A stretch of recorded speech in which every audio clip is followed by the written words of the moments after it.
தீர்மானம் 9. Doctor Sridharan X-MLA துணை பொதுச் செயலாளர். தீர்மானம் 9. கழகத்தின் மீதும் கழக நிர்வாகிகள் மற்றும் தோழர்கள் மீதும் அரசியல் காழ்ப்புணர்வுடன் அவதூறுகளை பரப்பியும் ஆளுங்கட்சியின் கைக்கூலிகளாக செயல்படுபவர்களுக்கு கண்டனம். தமிழ்நாட்டில் தற்போது திமுக தலைமையில் நடந்து கொண்டிருக்கும் அரசாங்கத்தை வெற்று விளம்பர மாடல் அரசு என்று நாம் குறிப்பிடுவது 100% உண்மை என்பதை இந்த அரசாங்கத்தின் செயல்பாடுகளே ஒவ்வொரு நாளும் அம்பலப்படுத்துகின்றன. ஆளும் தரப்பின் உறவினர்களால் நடத்தப்படும் தனியார் நிறுவனங்கள், விலைபோன ஊடகங்கள் கட்டுப்படுத்துகின்றன.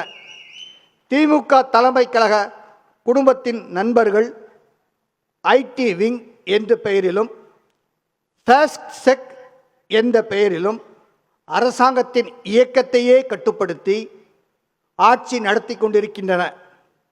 இந்த திரைமறைவு அழிவு சக்திகள் மகத்தான மக்கள் தலைவராக உருவெடுத்துள்ள நம் தலைவரையும் நாளைய தமிழகத்தின் அரசியல் வரலாற்றை தீர்மானிக்கும் சக்தியாக உள்ள நம் தமிழக வெற்றி கழகத்தை நம் கழகத்தின் உயிராகவும் உணர்வாகவும் செயல்படும் நம் கழக நிர்வாகிகளையும் அவர்களை பற்றி பொய்யான வன்மமான நேர்மையற்ற வசந்திகளை அவதூறுகளையும் பரப்பி வருகின்றனர் இந்த ஆட்சியாளர்கள்.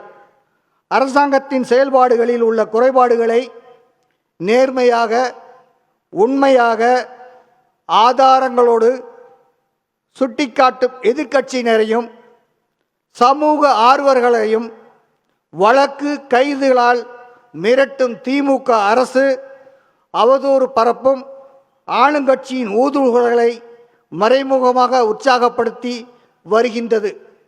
அதனால் எந்தவிதமான நியாய தர்மத்தையும் இன்றி ஆளுங்கட்சியின் அவதூறுகள் குழுக்கள் அராஜகமாக செயல்பட்டு வருகின்றன. ஆனால் அந்த கட்சியை தொடங்கி வரும் நமது கழகத்தின் ஆதர்ச தலைவராகவும் உள்ள பேரறிஞர் அண்ணா அவர்கள் சொன்ன கடமை, கண்ணியம், கட்டுப்பாடு என்ற கோட்பாட்டை கீழ்த்தோண்டி புதைத்து விட்டது இந்த அரசு. ஊழல், அவதூறு, அராஜகம் என்ற கோட்பாட்டின் அடிப்படையில் செயல்படும் ஆளும் கட்சியின் கூலிப்படையை தமிழக வெற்றி கழகத்தின் பொதுக்குழு வன்மையாக கண்டிக்கிறது.